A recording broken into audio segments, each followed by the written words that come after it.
Shalom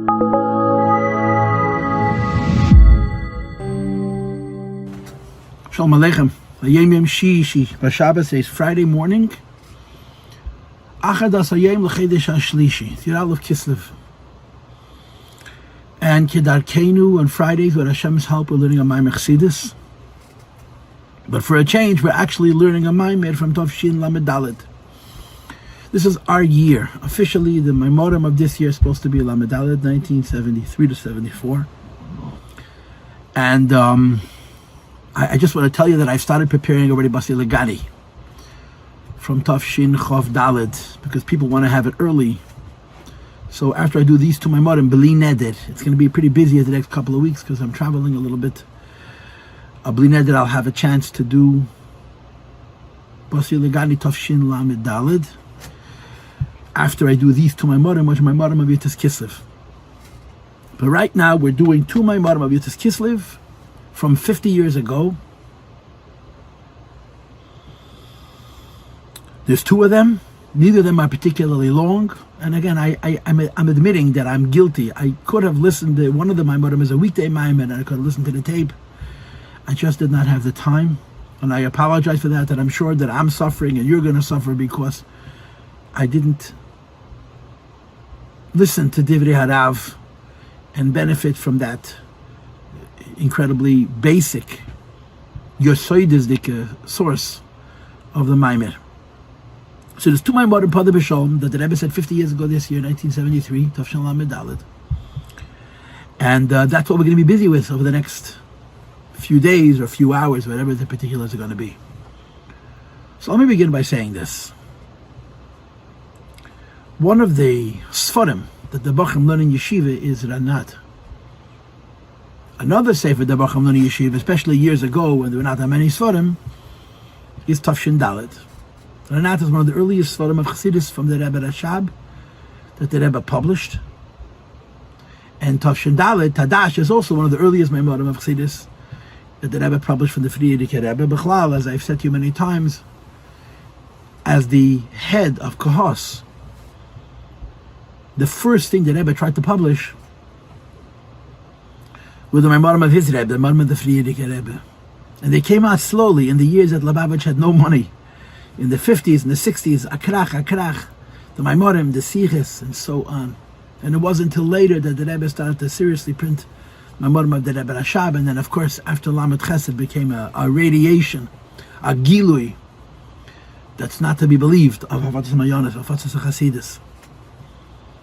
And the Maimorim, the Mamer Pada BiShalom, that we're going to be learning is based on the Ranat, and then of course 45 years on, in Tadash, Tafshin Dalet, the Friedrich Rebbe also has a Hemshech Pada BiShalom, which is based heavily on the Mamer of the Ranat, as far as I remember. Now the Mamer of Ranat, many years ago, I learned many Pada BiShaloms. And the Mamer of Ranat, I guess you could say, goes back to a Mamer from the Rebbe Marash, L'Yetzi Adam B'Sayef, where the Mamer is about Shalom, it's about peace, but the Mamer presents us with three levels: Milchama, Cherev Shel Shalom, and Shalom. Actual war, a sword of peace, and peace. What is the meaning of a sword of peace, Bepashtus and Halacha? A sword of peace means that two neighboring countries of yours are fighting, and one of those two countries passes through your land with your permission with their weapons.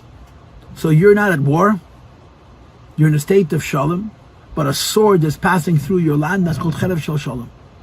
And Rashi brings it that one of the simonim of the shalom and the bracha and the atzlacha of the Jewish people is V'cherev le'isava v'yartzachem. A sword will not pass through your land, and Rashi says in Pashat B'chukei afilu Cherev Shel Shalom. So this creates three levels: Shalom, Cherev Shel Shalom, and Cherev. Milchama, Cherev Shel Shalom, and Shalom. And in the Ranat and in the Tafshin Dalet, classically, these three ideas are Torah, Tefilla, and Mitzvos. Torah is Shalom, Tefilla is Cherev Shel Shalom, and mitzvahs are milchama. And the logic to these three is very obvious and very simple and very plain, because Torah is oil, Torah is Hashem's wisdom, and when you're learning Torah and you're understanding Chachmas Shel HaKadosh Baruch Hu, just the understanding of it is a oil key. And of course, when you have the pneumistic dimension of Torah, Torah is a lakus, Torah is oil, Torah is godliness, and godliness brings a light into the world which is above struggle altogether, and it creates peace. Davening, the Zohar says, Shas Tzloisa, Shas Krava, the time of prayer is a time of war. The Zohar says, Shas Tzloisa, Shas Krava. And in the Pasuk, Padav Shom Nashi Mikrav, Krav goes on Tefilla. Although in the Gemara, the Pasuk Birurim Hoyamad goes on Tefilla, Mispalel Matzibur. However, when a person davens, and we say that when a person is davening, he's at war. He's at war with himself, but he's at war with himself in shul. He's at war with himself in a safe environment. So although he's engaging with his animal soul, and he's struggling with his animal soul, and he's hoping to correct his animal soul, it's done in an environment that's peaceable. And that's why it's compared to Cherev Shel Shalom. Physical mitzvahs are done in the real world. Birurim are done in the real world. And the real world is the enemy of Kedusha. And that's why it's called Milchama Mamish. So the three madregas of Shalom, Cherev Shel Shalom, and Milchama are Torah, Tefilla, and Mitzvos, respectively. This is what it says in the Ranat, and this is what it says in the Tafshin Da'at. The Rebbe is going to bring all this, and the Rebbe is going to add one more point. And the one more point is that there's a madrege of Torah, which affects that all three, Torah, Avodah, and Milas Chasadim, should all be in an Eifen of Shalom. Although classically, Torah is Shalom, and Tefillah is Milchama Shel Shalom, Cherev Shel Shalom, and Gamach, Mitzvahs, is Milchama. There is a level of Limud HaTorah. Teirasa Yom Naseh, we're learning Torah Madrega of Teirasa Yom Naseh, the highest Madrega of learning Torah. So then all three become Shalom. And on this basis, he's going to explain why the Pasuk starts with Pada BiShalom. That's what's going to happen in the first Mamer. In the second Mamer, which is a clear Hemshech to the first, the Rebbe is going to add several more points. Number one, he's going to connect this entire scheme of Torah, Avodah, Milas Chasadim, Shalom, Cherev Shel Shalom, and Milchama to the Pasuk B'chol B'nayach L'Midiyad Hashem, V'rav Shleim B'noyach, B'tzedek Tikainoni. And the second is that the Rebbe is going to begin discussing how in Shalom itself there's madregas. Meaning, even if a person is holding on the level of Avodas Hashem on the madrega of Shalom, where his Torah, where his Tefillah and his Mitzvahs are also in Eifen Shel Shalom, and this itself there's madregas. It's based very heavily from what it sees from the Mamer Koimis on the Mittel Rebbe's Pada BiShalom. I learned the Mittel Rebbe's Pada BiShalom a very long time ago, 30 years ago, Kamat. And I cannot say that I remembered well enough to remember all of these details. But in Tafshin Mamalef, 7 years after this, the Rebbe spoke a number of Maimorim, where he developed, in Mugadik Maimorim, where he develops this idea of Madregas of Shalom very beautifully. And we'll get to the Mitzvah Hashem in the second Maimer. So that's what's going to happen. I'm sort of setting us up what's going to be learned. But I need to say this before I start, and that is, I'm a teacher, and I'm talking to you. And it gives me a little liberty, it gives me a little freedom. In other words, I can do things because I'm a private person and I'm teaching you rather than doing anything official. I'm able to do things that a person who's in a more official position of delivering the Rebbe's Torah cannot do. And therefore, in this particular case, if you have my PDF and you're following my numbers, you'll see that I'm moving this Maimon around. I'm doctoring the Maimon. The first Maimon, for example, if you follow my text, has 25 numbers. The whole Maimon is 5 pages and divided up into 25 little subsections. But I'm going to move around a lot. On the first page, which is page 45, you have number 1, and then you have number 9, and then you have 2, and then you have 10, and then you have 12, 11, 12. I'm moving around a lot. And the reason I'm moving around a lot is because I would like to teach this Maimon in 2 stages. I may make it into 2 classes. It's very clear to me that the Rebbe is adding l'cha'oira to the Ranat and to the Tatash this idea that we know that there's 3 madregas of Torah, Avodah, Milas Chasadim, and Torah, Avodah, Milas Chasadim represents Shalom, Cherev Shel Shalom, and Milchama. But then the Rebbe comes along and he adds, above that, the idea that if a person serves Hashem in a madrega of terasei hemnasei, so then all three kavim become shalom. I'm going to teach them separately. So the way the Rebbe said the Mamer, the Rebbe introduced the maskana in the beginning of the Mamer. The Rebbe does this a lot. In the very beginning of the Mamer, the Rebbe introduces what's going to be his final point. There's a madrege where all three in Yonim of Torah, Avodah, and Gemilas Chasadim can be an Oifen of Shalom. And I'm going to do that second. So what I'm going to try and do is deliver the first half of the class, or the first half of the Maimir, the way it's described in the Ranat and the Tafshin Dalet. And then after that, we're going to go back and learn all the pieces of the Maimir that add the higher dimension, that you can do all through the madrege of Shalom. So let's do this. Okay, we're starting from the beginning.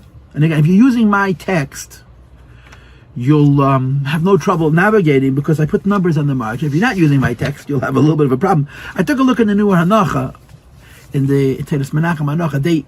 I'm pretty certain that they agree with the way I'm explaining the Maimir, but they had to be more loyal to the Seder in which the Rebbe delivered it. So they go a little bit back and forth. I'm like I said, because I'm a teacher, I can just teach the Maimir the way I wish, and tell you if you don't like my version, here's the Maimir, read it yourself and learn it the way you want to learn it.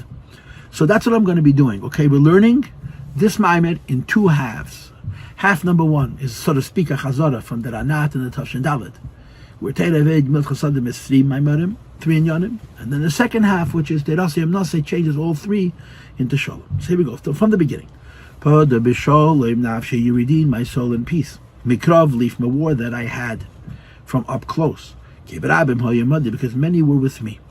This is the pasuk which David HaMelech said, and of course the Alter Rebbe writes in his famous letters that when he was sitting in prison and he was saying Tilim B'Shuf, he was saying Tilim according to the Yemei HaShavua rather than to the Yemei HaChed. He was saying Tilim according to the days of the week rather than according to the days of the month. And he writes, Kisharisi B'Sefer Tilim. I was saying Tilim in the pasuk Pada BiShalom nafshi mikravli. I was allowed to leave. He was given permission to leave as he was saying this pasuk. And for this reason, and I'm sure many other reasons, this pasuk becomes the symbol of the Gula of the Alter Rebbe, and then later the Gula of the Mittel Rebbe, and so forth. And of course, this pasuk is very interesting because when people fight a war, and one wins and the other loses, it's kind of hard to call it peaceful. And that's exactly what David HaMelech says. I had a milchama, and I won, but it was Pada BiShalom. And it's very, very hard to understand. How do you have a war and win and call it Pada BiShalom? And this is one of the many ideas that the Maimonides Hasidus explore. But as I'm sure you know about Maimonides and Pada BiShalom, that they basically go in two styles. One style is that it goes on the pasuk alone. And I think that's pretty much how the Middle Rebbe goes, but I'm not sure. It's been many years since I learned it, probably close to 30. That the pasuk, Pada BiShalom nafshi, you have to explain the pasuk itself. What does it mean, Pada BiShalom? The other Maimon and Pada BiShalom go on the Gemara, as this one does. That the Gemara says that in the pasuk Pada BiShalom you have all three kavim of Torah, Avodah, and Milas Chasadim. So I guess the Rebbe is going to join the two versions together by first explaining the Gemara, and then adding the Pada BiShalom of Torah, which is above the three madregas of Torah, Avodah, and Milas Chasadim. So before as the Gemara says, if you learn Torah on the level of Asing, and you engage in kindness and tzedakah, you daven with a minyan, God Almighty says, I consider your actions as though you're redeeming me, the Eibishter himself, and my sons, my kinder, the Yidden, the Jewish people, for the nations of the world. There's a very, very strong pasuk that the Eibishter says, Pada BiShalom. Hashem is saying, Pada BiShalom nafshi. A Yid is redeeming the Eibishter through the Isaac B'Teira, or B'Gemilas Chasadim, or Mispalel Matzib. And of course, Pirush Rashi, we all know them in the Rebbe, someone in one of other Shalom. Pirush Rashi, that Pada BiShalom nafshi, Ki Birurim Ha'yamadi goes on Torah, because Torah is called Shalom, as the pasuk says, the Rechei Darchei name, says Shalom. So the word in the pasuk, which alludes to Klayachol, the Eibishter saying that you redeem me through Torah, is the word Shalom. And then the Rashi continues as V'gam Gemilas Chasadim, because like Gemilas Chasadim, that's the Shalom ben Abriyas, that kindness creates peace and unity between people. So the word Shalom includes the Avodah of Torah and the Avodah of Gemilas Chasadim. And where in the pasuk do you have Tefilla? Berabim ha'yemadi. When you daven with a minyan, mispal l'matzibur, Rabbi means a minyan, daven mispal l'matzibur, you pay the liyah l'bonim in himself. So the word shalom and Rabbim represent Torah, Avodah, Gemilas Chasadim, and the Eibishter says Torah, Gemilas Chasadim, and Avodah, and the Eibishter is saying when you are Isaac in these three things, you make shalom, pidiyah, BiShalom for me and banai mi bein umasel. This is the pasuk, and this is the interpretation of the Gemara. Now skip to number 2, which is the last 6 lines of the first paragraph. Okay? And he says like this: we know that there's a concept called Palteil BiShalom, redeeming someone peaceably. But you should also know v'yachal is gam pidiyah mikrav. There is an idea of redeeming a person peaceably, and there's also an idea of redeeming a person through a war. Which is the notion of pdiyah de milchama v'krav, through fighting a war, especially krav. Krav is hand-to-hand fighting. And then he says, v'yachali is gam pdiyah be'efim mutzah, is an intermediate form of redemption, which is in between milchama and shalom. So if a person's in a bad situation, and you're getting them out of that bad situation, and how could you not mention the fact that acheinu v'achiseinu be'eretz הקודש, b'motzar u'b'motzek, some of them are literally still hostages, Rachmana litzlan. And I don't want to get carried away, not because of many reasons, including the fact that this is not my job. The Eibush does a heaten and take a Palteil BiShalom nafshi mekrav li b'rab ma'imadi through Torah, Avodah, Gemilas Chasadim. The Eibush should redeem them and should put you in the Mamer the matzav where cheref shel shalom le'sav b'artzachem, they should never need to have to pick up a sword again. And I'm not going to say any more. But you can find yourself in a difficult situation, and you can get out of it by fighting your way out. You can get out of it by finding a solution which is called peaceful. And you can get out of it finding a solution which is in between those two. So you have 3 levels of getting out of a difficult situation. One is by fighting your way out. Another is through peace. Another was what the Rebbe calls Eifen Mamutz. Now in the world, how would that play out in the world? In the world that will play out, when I want to give a mashal of Palteil BiShalom, I give a mashal from the atom bomb, the atomic bomb. The atom bomb was the most destructive force ever unleashed in this world, in violence, in destruction. And it ended the Second World War, which was a terrible conflagration, a terrible loss of life, this terribly destructive event. But it ended it very, very suddenly, where the Japanese were going to fight till the last man and woman. And America dropped this bomb. And this bomb was so powerful that the Japanese realized that they cannot fight at all. So the war was over. So although what brought on the peace was a terrible bomb, but this bomb was such a powerful force that it made your enemy not want to fight. Like the Lashon HaPasuk, which is brought in the Maimonides of Palteil BiShalom Take, Gam Evav Yashlim Ime, your enemy makes peace with you. So a physical example for Palteil BiShalom is that when one of the two sides comes up with a weapon, which is so transcendent, so beyond his opponent, that the opponent realizes that there's no fight. So it's over without a fight. It's a physical marshal of Palteil BiShalom. Palteil BiShalom means that you bring a force into a certain scenario that just stops the fight. Palteil B'derech Milchama means two sides are evenly matched, and they bludgeon each other, and they bludgeon each other, and they bludgeon each other until one loses. Well, not one loses. The Rebbe once said, it's not one loses more. One runs out of weapons, one runs out of soldiers, one runs out of will. That's Milchama. So it's two evenly matched combatants that smash heads until one side is defeated by the other on the equal field of battle. And in between those two is where the sides are, relatively speaking, evenly matched. And the victory happens through the display of arms. In other words, not by actual direct fighting, but by display of arms. I guess a good example for cheref shel shalom would be the so-called Cold War, which America fought with Russia for 40 years. And by the way, I don't know if you want to call it a so-called, there was nothing so-called about it. It was an actual war, but thank God for everybody, it was a Cold War. It was a war of winning a fight without fighting it by simply building bombs. So there was no confrontation, there was no violence, but it wasn't won through a peaceable way. It was won through through demonstrating the ability to be violent. So those are 3 mishalim, physical mishalim, It's ironic that the Moshe of Palteil BiShalom is the most violent of the three, but the Palteil BiShalom means with one team, one side is so much stronger than the other that there's simply nothing to fight about. Period. It's over. And the Moshe for that is, like I said before, the atomic bomb. Cherev shel Shalom, you would use an example of the Cold War. It's not, one side doesn't defeat the other by being dominant over the other, but by demonstrating force over and over and over again until one of the two sides slips. And Milchama is what we know from history. Two sides are relatively evenly matched. They arm, they organize, they mobilize, and they fight until they can't fight anymore. So it's a physical mishalom for shalom, cherev shel shalom, and Milchama. And in Avodah, it's Torah, Avodah, and Gemilas Chasadim. Let the Rebbe talk now. Rashi explains, and if you look inside, he's mitzayin to the pasuk in Bechukesei. There's a notion of a sword of peace, and a sword of peace is mutza ben shalom and ben krav. It's in between the two levels of complete peace, where the war is resolved without a shot being fired, but where the other side wants to be your friend because they see that there's no possibility for engaging in battle, and krav, which is direct confrontation and war. The Yesh Charav, there's a sword. Avalu Shalom, it's peaceful. Hanalefisha Ein Krav, there's no actual locking horn, there's no actual engagement in battle. V'nikra Chelev Shalom, that's the middle level, which is called Cherev Shel Shalom. So physically, you got these three levels. Winning a war through a force which makes the victory peaceful.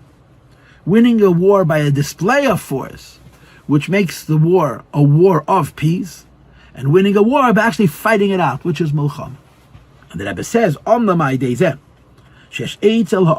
a Yid, a human being has, a Yid has all of these three ideas of being engaged in learning Torah and giving to talk and davening with a minyan, which are the ruchniistic levels of battle, which of course in spiritual terms are the battle that we fight with our own nefesh habahamis and our own involvement in the world. It affects kol hagimel inyan. It has the effect of all of these three ideas of Palteil BiShalom, which is through Torah, Mikravli, which is through direct and actual violence, which is Gamach, or Be'efen Shel Mutz, on the in-between level of the three, which is Tefilla, which is Cherev Shel Shalom, through a war of peace. In other words, the Rebbe is saying that you can avoid the physical battle by a spiritual battle, and the spiritual battle also has these three levels. Through Limud HaTorah, you can resolve a difficulty in a peaceable way. Through Avodas HaTefillah, you can resolve the difficulty on a level which is called Cherev Shel Shalom, and through Mitzvos and through Tzedakah, you can resolve an issue on a level which is equal to the Inyan of Milchama. And spiritually speaking, in Avodas HaAdam, in our lives, our struggle with the Yetzer Hara has all these three levels as well. Now we're going to turn the page. We're going to come back to this, the other layer, later. And we're going to go to the second paragraph on page 46, where you have the number 3. So let's make it very clear. There are two ideas that are being presented here. The first idea is that in Yidden's relationship with the world, there can be Shalom, Cherev Shalom, and Milchama. And the second idea is that in a Yid's relationship with his own spiritual struggle, there can be these three same ideas. And the Mamer is saying that when we engage in our spiritual struggle on the three levels of Torah, Avodah, Gemilas Chasadim, it offsets the need for engaging in these three levels of struggle as it plays out in the real world. Let's explain the three ideas of Milchama, Cherev Shel Shalom, and Shalom. They're connected to Torah, Avodah, Gemilas Chasadim. Gemilas Chasadim means Mitzvos. It's explained in the Mamer from the Frierdiker Rebbe, which was said 30 years before now. And of course now, as you and I sit and learn, it's 80 years. Now it's Tafshin Peidal, 80 years since the Frierdiker Rebbe wrote and said, "Those my mother." There is a work that a person has to do in this world to better himself and better his world. That he has to make an effect on the world. Torah is accomplished through learning Torah. Tefilla is accomplished through davening. Mitzvos, and I reach to doing mitzvahs. And mitzvahs kalusam is gamachot stuck. Who the difference between the three is Shalom, Cherev Shel Shalom, and Milchama. And he starts off with Shalom. Torah is called correcting the world through peaceable means. In other words, through Shalom Amiti, through true peace, because Torah shines a light from outside the world, and the light that Torah shines into the world is mevader the world without engagement. The clarity which is brought into the world through davening is called the sword of peace, because it's a conflagration, it's a struggle, it's a fight. But it's a fight in a shul as opposed to in the street.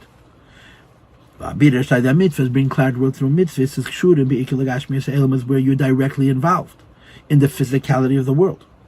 And on a level, you have to take something physical from the world and make from this a dvar mitzvah, make it into a mitzvah. When you're learning Torah, you're involved in ruchnius completely. When you're davening, you're also involved in ruchnius. Now, then you're engaging not just your mind, but also your heart and your passion. When you're doing mitzvahs, you're involving physical things. You have to enclose the commandment of the Eibishter in something physical from the physical world. It says that Rebbe, 4 lines from the bottom, page 46, physicality opposes Kedusha and Elokus, and therefore doesn't want to be made into a mitzvah. There's a battle with it in order to transform it and make it into a mitzvah. And you win, and you make it into a mitzvah, but that's called Pada Mitech Krav. Which is why mitzvahs, the way the world is corrected through mitzvahs, is as a rule. It's not like Torah, where you sit and study Torah and you shine light into the world, and the world is healed and corrected. It's not like davening, where you're actually fighting with your own yetzer hara, and you're engaging your heart and your nefesh habahamis, but you're doing it in the environment of a shul, which is cherev shel shalom. It's a clarity that's being brought to the world through actually engaging with the physical world. And this is the inyan of Milchama Mamish. And now he develops a little bit of a discussion on Torah, a little bit of discussion on Tefilla, and a little bit of a discussion, I think, on mitzvahs. Torah is going to be the rest of this paragraph, Tefilla is going to be the next paragraph, and Gamach is going to be the last line of the first paragraph on page 48. So let's go. The idea of Torah is like cage, Torah is like fire. So you know where this pasuk is and this Gemara is, right? This is the Gemara Masechta Brachos. We all know it. Where the Gemara is discussing Tefillas Ezra, that you're not allowed to learn a daven if you're Abal Keri. There's a Mishnah Masechta Brachos learned as children that you have to first go to the mikveh and so on. So originally there was a takana made that you can't learn a daven until you go to the mikveh. Ezra, it's called Tefillas Ezra. Then it was recognized that but it was unrealistic to expect all people to go to the mikveh every time there's a inyan from Keri. So they mevatel the takana. And I'm sure you know the Shas Shuvas ben Hashamayim, which is connected to Yitas Kislev, and this is a Yitas Kislev Dika Mamer, where he was asked about Tefillas Ezra. It's the same letter in which he had the famous words V'hu Yoim B'Seira. In other words, even though the mevatel takana is there still an inyan of Tefillas Ezra, and the answer that was given by Hashmaim is absolutely yes. There's certainly an inyan of being nizir in Tefillas Ezra. But there is an idea that I cannot learn Torah, I cannot do mitzvahs, I cannot daven until I go to the mikveh. When they were mevatel the takana, they explained why. Because Torah is like fire. In other words, the tumah doesn't touch it. And therefore it doesn't matter that you didn't go to the mikveh when you're learning Torah. Whatever your condition is your condition, but the Torah remains holy and pure. And that's the source of this pasuk as it's found in the Gemara. Even Torah has come down into this world. It's been learned by a person who hasn't gone to the mikveh. Fire does not acquire tumah even when it encounters it. The words of Torah do not acquire tumah even though they're being learned by a person who has a shaykhs to tumah. Torah has come into this world, which is having its effect on the world. Torah shines light into the world. Torah brings fire into the world. It's one of the ideas of fire, that it warms the world and it illuminates the world. At the same time, it's touched without being touched. It's minaneya without being no. It changes the world while changing itself. It's hapech to tara without encountering the tumah itself. The Torah brings clarity to the world. It's not manifest in the physical thing itself. In other words, where the klipa mamish is, and therefore it would have a shaykhs and hepech hatara. Ella, but rather as He's learning with his godly soul. And when he learns with his godly soul, his intellectual soul also understands. If he learns properly, and properly means he learns with the right kavanah, but he also learns it with the right havanah, his animal soul also understands. But the animal soul understands the Torah the way the Nefesh Elokis and Nefesh Sichos understand the Torah without its animalizing it, because the Torah is as the Torah is pure. And when the Nefesh Bahamis understands what Nefesh Elokis understands, and Nefesh Sichos understands, he understands it as they understand it, and there's no struggle.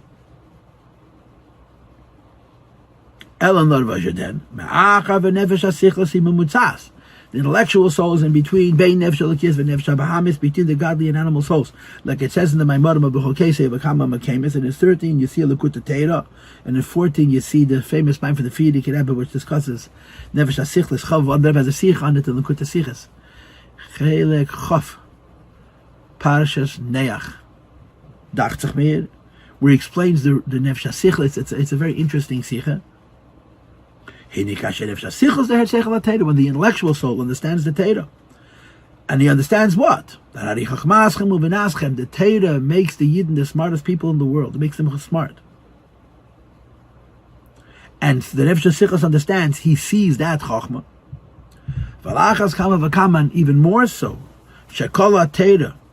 that the Torah is also called light, and the Nefesh Sichos not only understands the Chochmah Torah, but experiences the Eira Torah, so the intellectual soul becomes engaged with the Seichel Torah, and the Lekus of Torah with complete his battles. The Torah, because the Torah in Yonash and Nefesh Elokis Leimidesa, ostensibly who learns Chochmas Torah, the godly soul, and it reaches the intellectual soul, and the intellectual soul becomes taken in by it. And then Masbira Azel the Nefesh Bahamis, it's explained to the animal soul. Nefesh Bahamis, and the animal soul is affected by the Torah without affecting the Torah. Oishi Mavina Azel, either it understands, in which case it's included in the Elokus. Oishi Misbatel's, where it doesn't understand and it's pushed aside. In Shayach Bazeh, there's no opposition and there's no war, and therefore it's not even Madreg of Chelef Shashom. When you're learning Torah and you're understanding the Torah, the animal soul has animal interests. And the animal soul's animal interests are not just food and clothing. The animal soul or animal interest intellectually also. In other words, the animal soul has its own mind. And the mind of the animal soul, as it says in the Maimorim, only is interested in the here and now. The Nefesh Bahamis' brain wants to understand the physical world. Outside the physical world, what comes before, it's not the pshat. The animal soul can't understand it. The animal soul has no interest in it. It doesn't work for it. But when you're learning Torah, you're engaging in a chokhmah which is beyond the privy, it's beyond the arena, it's beyond the interest of the animal soul. You're learning a Torah which is describing the truth that's outside of the physical universe, which the animal soul has no interest in.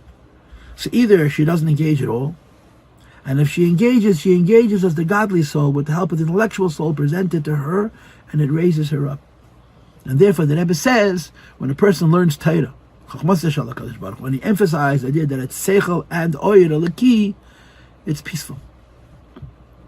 I just want to throw in the famous and commonsensical addition, which is that when you learn Torah, you want to understand. Like it says in the Sichos in Maimorim, that on a certain madrega, not a single word of Torah can be understood, because Torah is Hashem's wisdom, and a human being should not expect to be able to understand the wisdom of HaKadosh Baruch Hu. And it's an additional gift that not only He gave us the Torah, but He gave us the ability to understand it. And the Eibishter helps him versteht. And like the Frierdiker Rebbe says in one of his sichos from the early years, we shouldn't have to go over it 5 times. We should learn it and understand it initially. The first time we should understand it correctly. That understanding is peaceful. That understanding opens us up to Chachmas Shalach Kadosh Baruch Hu and Eirei Shalach Kadosh Baruch Hu. And while you're learning Torah, if the Nefesh Bahamis understands, he understands it in Torah's way, and that's why it's called Shalom. Now, in a different time and place, I would love to explore the Nefesh HaSichos. I once did a Q&A on the Nefesh HaSichos, and at that time, I actually gave sources, and I looked it up a little bit. The Nefesh HaSichos is a complete soul. That's how it's understood. There's very little Nefesh HaSichos in Chassidus. If I'm not mistaken, the Alter Rebbe mentioned it once, and the Tzemach Tzedek mentions it a few times. The Frierdiker Rebbe develops a discussion on the Nefesh HaSichlis. That it's not just the brain of the Nefesh HaBahamis or something like that. It's a separate soul. And what's unique about the Nefesh HaSichlis means he has no charge. He has no priority. He has no interest. The godly soul's interest is godliness, to go up. Ruach Adam hi ha'eli l'maylo. The animal soul's interest is to be an animal. It's to go down. Ruach Adam hi ha'eli l'mata. And animals, that I've told you so many times from the Sichos and the Mamer, are not bad. They're just animals. What's an animal? He's interested in the here and now. He has no vision, there's no interest in what comes before and what's going to be after, only interested in the here and now. And he's always missing, he's always lacking, never has enough. He's always afraid. Well, the godly soul always wants to know about the transcendent, and it's not lacking, and it's not afraid. The intellectual soul has no bias, not towards alakus and not towards animalism. It's simply a soul that wants to understand what makes sense. And the Nefesh Elokis is trying to godify the animal soul, that it should run to what's higher. The animal soul wants to animalize the intellectual soul, that it should concern itself and be defined by what's lower. And they're pulling in both directions.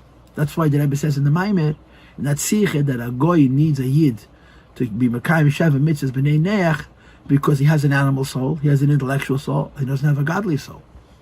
So if you have a godly soul and animal soul, they're pulling in two directions. The intellectual soul stays in the middle. But if you only have an animal soul and you don't have a godly soul, the intellectual soul can be quickly made to be biased in the direction of the animal soul. And that's why Tzifsa Meisha Pi Agvura Lokov Kol Bo'ayela B'Shemekayim Sheva Mitzvos Didhu, as the Rebbe says to Lashon so often, that they have to know that it comes from Har Sinai, because that's where their balance and the ability to maintain the objectivity of the intellectual soul exists. But this is not the time and place to have that conversation. For as far as we're concerned, this is enough.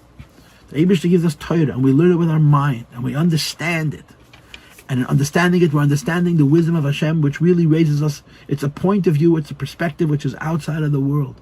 And it adds intellect and light to our lives, and it affects us, it halifies us in a way that's called peaceful, even if it reaches the animal soul. Then comes what's called Cherev Shel Shalom. Cherev Shel Shalom means a demonstration of force, which avoids the need to actually use force. So it's a middle madreg. It's not peaceful. It's not by shining light.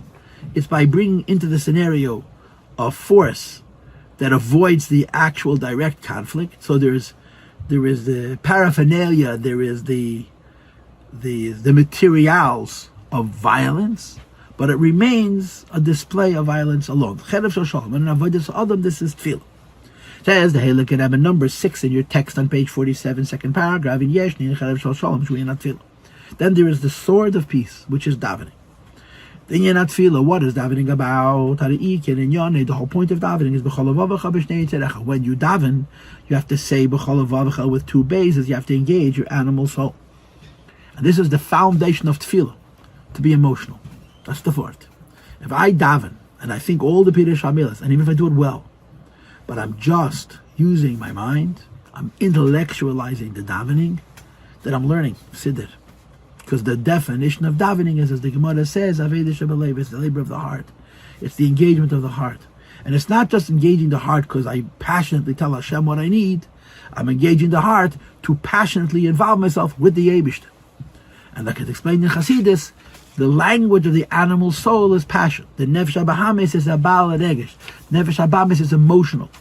And because the Nefesh HaBahamis is emotional, when I'm emotional, I'm forcing him to be involved with me in Inyanim of Kedusha. I'm going to his level. And my excitement excites him, or her, or it.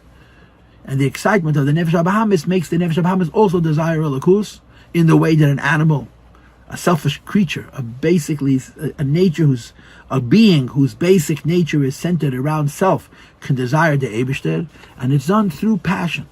So it's peaceful because I'm not involved in the world, but it's combative because I'm engaging with the enemy, with the soul that doesn't have this interest. So we have to have the ladder which stands on the ground, and reach up into the heavens. I'm involved in worldly things, but not directly. I'm not now involved in business. I'm in shul.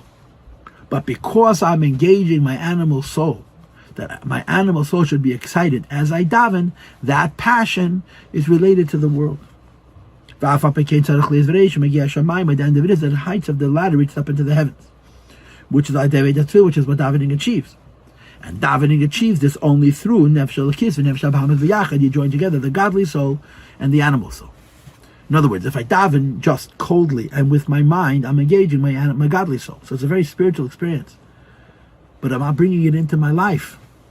I'm not transforming my animal soul. But if I have passion, I'm going down to the level of the animal and I'm raising him up.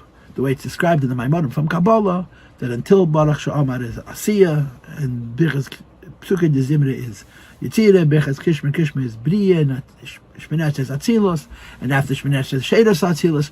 That entire journey is going down to the level where the animal lives and sparking him. First, you force him to acknowledge the Eibishter. Then you make him be passionate about the Eibishter because of the things the Eibishter does for him that the animal soul can relate to physically. And when you get to Krishma, you actually have to listen, to understand. And when you get to Shminesa, he joins you in standing in front of HaKadosh Baruch Hu, like a servant in front of his master. And the only reason it works is because I went down to his level and I raised him up. So that's the Mulchama. I'm fighting with the animal soul, and it's Cheref Shel Shalom because I'm raising him up into a peaceable place in a relationship with HaKadosh Baruch Hu. And now the Rebbe presents it using the pasuk Mashcheni. You start off davening just with the godly soul. Like it says in the pasuk Mashcheni Lashon Yochid, I'm going to be drawn to the Eibishter by my godly soul alone. So you start off davening, Nefesh Bahamis is in bet. You know the famous story with the Chelamite who couldn't find anything, so he made a list of all of his belongings. My shoes are here, my pants are here, my shirt is here, my briefcase is here, and so on. And then he wrote on the bottom of the list, I'm laying in bed. And he found all of his belongings.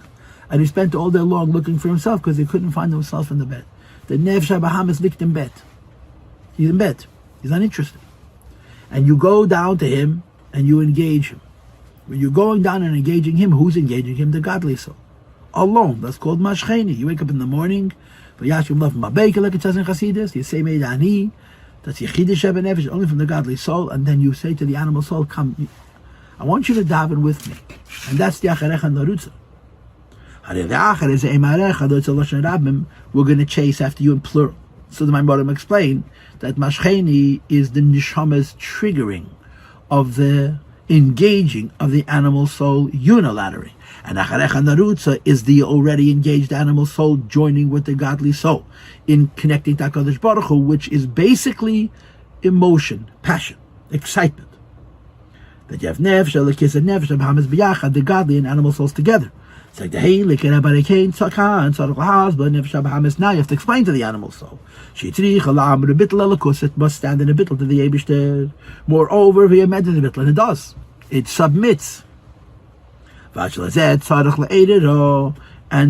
in order to arouse the animal soul to be interested in davening, and the first thing you do is you barzets. Zog, you say to the animal soul, say that everything that happens in the world is yesh balabayas labirazu meidani, acknowledge. Then you get the animal soul to be involved in HaKadosh Baruch Hu for very selfish reasons.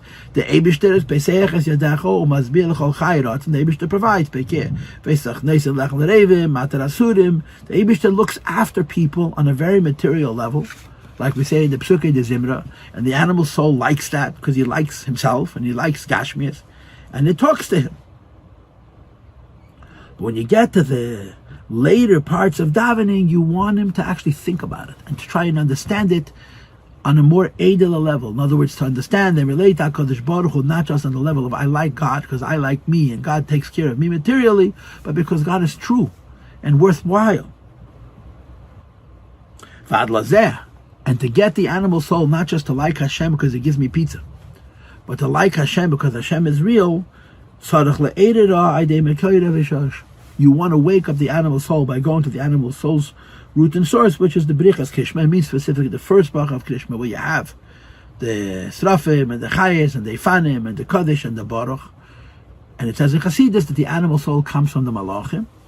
And when you're engaging the Malachim, you're helping the animal soul arouse itself in its desire for a relationship with the Eibishter based on its Sheidush Makan amongst the Malach. By days, and ultimately you get the animal soul to the place. Shetagi, love after the Vailakecha, they should also love the Eibishter.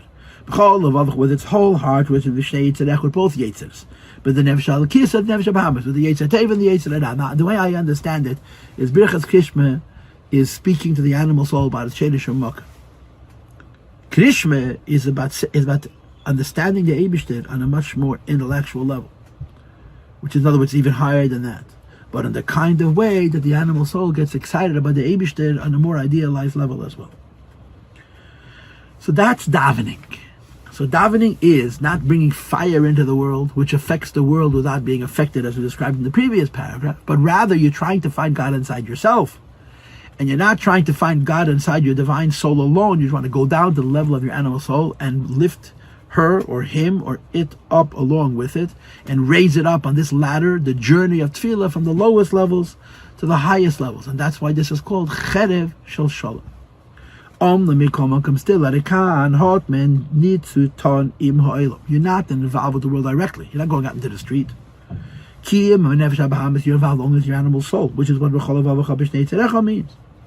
This means you're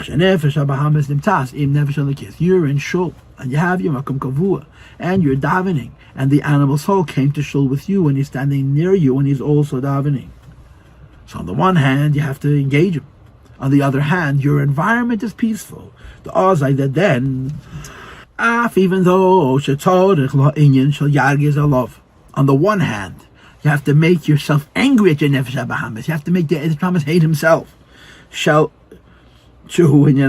Which is the idea of a sword, right? You can't. The Rebbe says, you have to engage your animal soul and create an anger, a kas, a meridas towards your animal soul. And an avodas atfila, it simply means to be passionate about the lakus. So that's called milchama. It says the it's not an actual war, because it's in shul. Nefesh habahamis miuchedes nefesh alakis. You're talking to the Eibishter, and you're talking to the Eibishter at a level where the Eibishter means something to me, even to the nefesh habahamis. So it's taka nefesh habahamis, but it's close to the nefesh alakis.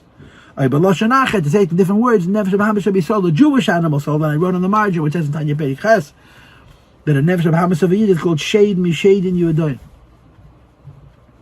Or like it says in the first Perek of Tanya, that the yesh behem gam kein tev, the animal soul of a yid, also has good. She gam b'maymer dumatzev shesh gam kein tev, the animal soul of a yid has good. And of course you understand when it says in Tanya Perek Aleph that the nefesh habahamis of a yid has tev, it's not legarmei. It's not only for itself, because that you have l'halva u'masaylam. When a yid's nefesh habahamis does tev, it's ali b'diyemis. When the animal soul of a Jew does rachmanis and gemilas chasadim, he's doing it altruistically, without reciprocity. It's not because he wants anything back. He's just good. He's righteous. So if you're that close to kedusha, and you brought him to the shul, and you're davening with them shalakis, it's a fight, but it's not a fight. Mashen k'devash supposed to the nefesh of goyim.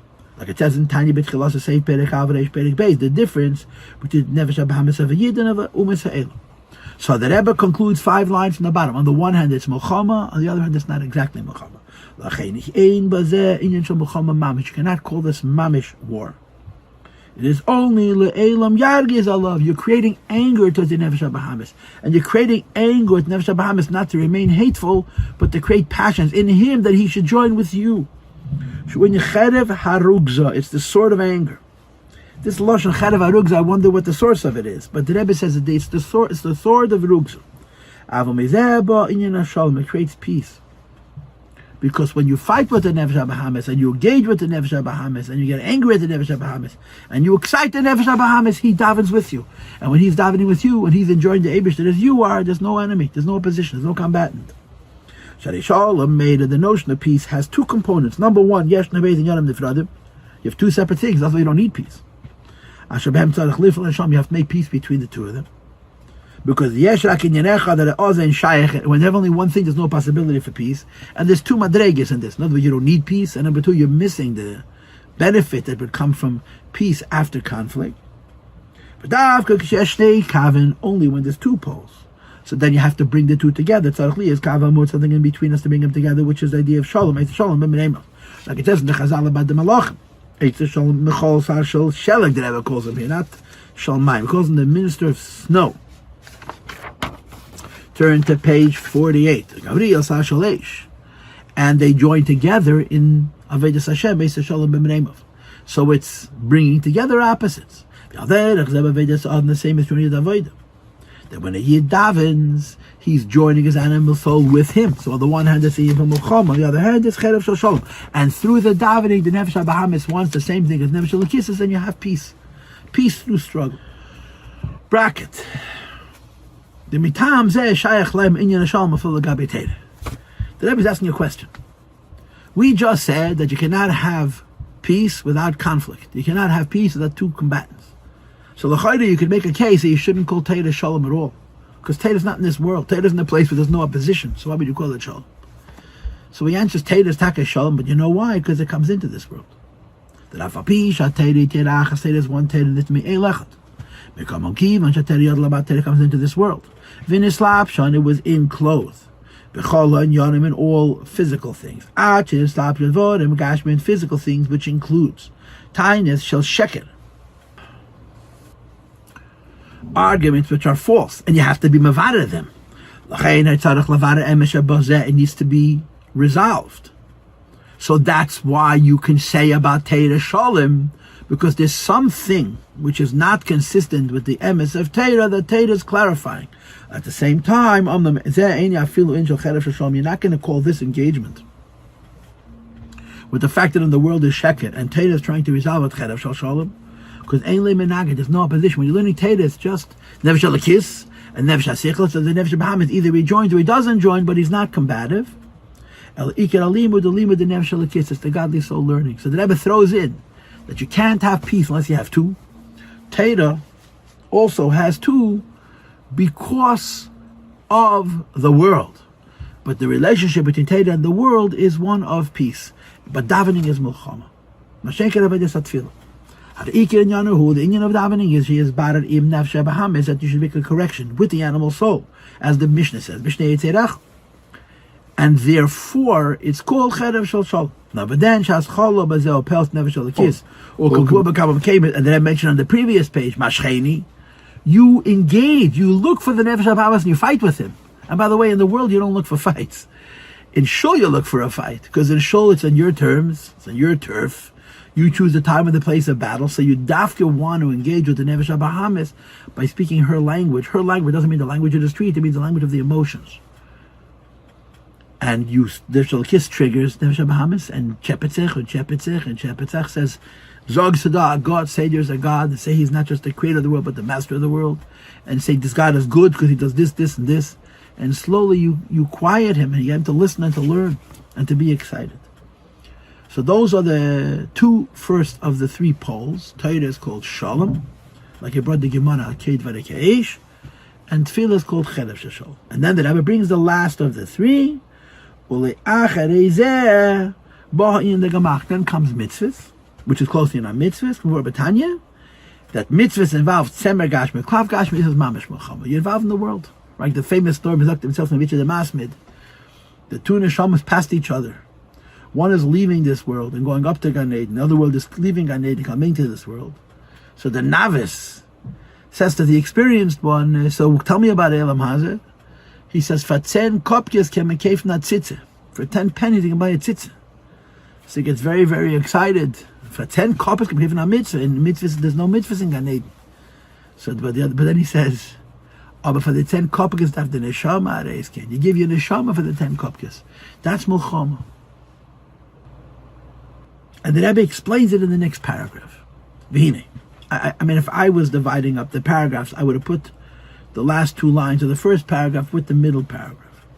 The primary physical needs of a person are for the sake of doing mitzvahs. Because the Mishnah says, man was created to serve his maker. All mitzvahs are called the food of man. Like the Zohar says, that bread is eaten with a knife. Now physically it means that you're supposed to not rip the piece of it, you're supposed to cut it. And bepnimius it means food, which is representative of all physical things. Every involvement with gashmias is dangerous, is a mulchama. There's a very big difference between the statement Shas Sleisa, Shas Krava, which means the time of prayer, the time of battle. And Nama Pum Char Balechel, to eat bread with a sword. One is Cherev Shel Shalom, and the other is Mulchama Mamish. Involvement in Gashmis for a Yid, who is the servant of HaKadosh Baruch Hu, is a Mulchama. And all of the physical needs of a person are represented by food. That's the point. Achila Kelu, the phenomenon of eating, represents Milui Tzrachav Shala Adam L'chol Prativ, everything a person needs. The expression eating includes all the physical needs of the person. She calls the Nikra B'Shem Achila, all the physical needs and interests of a Yid are included in Achila, and Achila means Gashmias, and Gashmias means what we're going to use for Kiyam HaTorah Mitzvos. The Yid's eating and involved with physical things, which are Tzrachav Amitim is true need, which means the physical things that I need. Nivrei L'Shamish is Kedi, to learn Torah and do mitzvahs. Explains doing mitzvahs is called eating food. Mitzvahs is holy, but it's holy with physical things. But in order to do the holy with the physical things, I have to acquire the physical things. To acquire the physical things, I need to engage the physical world. Accessing the physical things by engaging in the physical things, in order to use them to keep my mitzvahs, is called achila, and achila is a war. And that's the meaning of the statement, that bread is eaten at the tip of a knife. In other words, mulchama. And over here, there's nothing esoteric about it. This is an actual mulchama. A Yid goes out into the world. You have to go out like a Yid. You have to go out b'kedusha, b'tahara, b'kavana, b'zehirus, b'shmira, b'gedorim, whatever you need to do to protect yourself from the world, that you should affect the world, not the world affecting you. You have to engage yourself in physical things, tzemed v'aklaf of wool and parchment.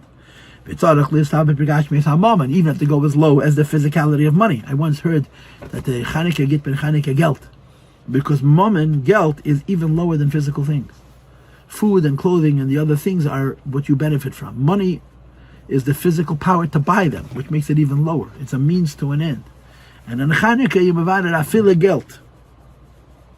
To make from this tzedakah and kindness. That although ruach habehema the nature of the animals to go downwards, materialism, short-sightedness, selfishness, pleasure, that's the downside of the nefesh habahamis. But the upside of the nefesh habahamis is that soul can meet the physical world, like it says in Tanya Perek Lamed Hey, that whenever you do a physical mitzvah, you're doing it with nefesh elokis, with the help of the nefesh habahamis, because only the animal soul is that close to gashmias. And he adds, not only intellectuals, the godly soul cannot reach Gashmias, the Nefesh HaSichlis can't reach Gashmias. So you have to use the Nefesh HaBahamis to reach the Guf, which is Inyan HaMulchama. So what this Mamer is saying is that in Avodas Hashem there's a war. And the war can be won BiShalom, through Torah. The war can be won through Cherev Shel Shalom, through Tefilla. And the war can be won through Mulchama, which is the Kiyam HaTorah, the Mitzvos Begashmias, and acquiring the Mitzvos Begashmias and so on. So there's a war, and we're winning on all three levels of Torah, Vedic, Milos Chasadim, Shalom, Cherev Shel Shalom, and Mulchama. Now the Shir is about an hour old, a little bit less than an hour, and I'm going to stop. And we learned about half a Mamer, maybe a little bit more than half. We learned about half a Mamer, maybe less than half, I'm not even sure. And I'm going to give a second Shir. And in the second shir, we're going to learn the other half of this Mamer. And the other half of this Mamer says there's a higher madrega. That the higher madrega, all three in Yonim are done on the madrega of Shalom. In other words, not that there's three madregas, Shalom, Cherev, Shalom, and Mulchama, but all three levels of Torah, Vedic, Milos Chasadim are done on the madrega of Shalom. And the key to that is the inyan of Torah. Sayam Nasei Ukafishi is by Lakam and Mitzvah Hashem.